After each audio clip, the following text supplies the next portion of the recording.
চীনে আতঙ্ক ছড়ানো HMPV আক্রান্ত রোগী দেশে শনাক্তের পর এ নিয়ে স্বাস্থ্য সতর্কতা জারি করল স্বাস্থ্য অধিদপ্তর।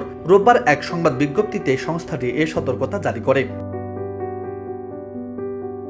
স্বাস্থ্য অধিদপ্তর জানিয়েছে, চীন সহ উপমহাদেশের বিভিন্ন দেশে HMPV ভাইরাসের প্রাদুর্ভাব এবং তীব্রতা উদ্বেগজনক হারে বৃদ্ধি পেয়েছে। বিশেষ করে 14 বছরের কম বয়সী শিশু এবং 65 বছর বা তার বেশি বয়সী ব্যক্তিদের মধ্যে এ রোগের সংক্রমণ বেশি দেখা যায়। সেই সঙ্গে দীর্ঘমেয়াদী স্বাস্থ্য সমস্যা যেমন হাঁপানি বা ক্রমিক অবস্ট্রাকটিভ পালমোনারি ডিজিজ গর্ভবতী মহিলা এবং দুর্বল রোগ প্রতিরোধ ক্ষমতা সম্পন্ন ব্যক্তিদের জন্য উচ্চ ঝুঁকি সৃষ্টি হতে পারে। সতর্কবার্তায় আরো বলা হয়েছে, পৃথিবীর অন্য অনেক দেশের মতো বাংলাদেশেও এই রোগের সংক্রমণ দেখা যায়। সম্প্রতি চীন ও অন্যান্য দেশে এর প্রাদুর্ভাব দেখা দেওয়ায় বাংলাদেশে এর সংক্রমণ নিয়ন্ত্রণে রাখা আবশ্যক, যার জন্য সব যন্ত্র, সেবা কেন্দ্র এবং পয়েন্টস অব এন্ট্রি সমূহে স্বাস্থ্যবিধি জোরদার করা প্রয়োজন। এই পরিপ্রেক্ষিতে বাংলাদেশে ভাইরাস সংক্রমণ প্রতিরোধে নির্দেশনা অনুসরণ করা এবং জনগণের মধ্যে স্বাস্থ্য সচেতনতা বৃদ্ধি করা অনুরোধ করা হয়েছে।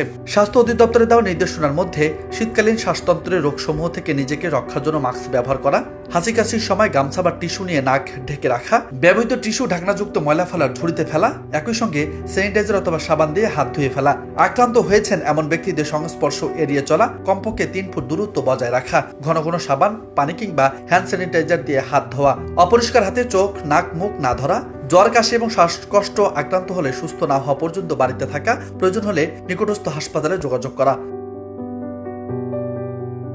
এদিকে স্বাস্থ্য অধিদপ্তরের কমিউনিকেশন ডিজিজ কন্ট্রোল ইউনিট পরিস্থিতির উপর সতর্ক দৃষ্টি রাখছে বলে জানানো হয়েছে। এতে আরো বলা হয়েছে, হিউম্যান মেটানিউমো ভাইরাস অন্যান্য শ্বাসতন্ত্রের রোগের মতো ফ্লু এর মতো উপসর্গ সৃষ্টি করে, যা সাধারণত 2 থেকে 5 দিনের মধ্যে ভালো হয়ে যায়। তাই আতঙ্কিত হওয়ার দরকার নেই বলে জানানো হয়েছে। News desk, Bharat 24।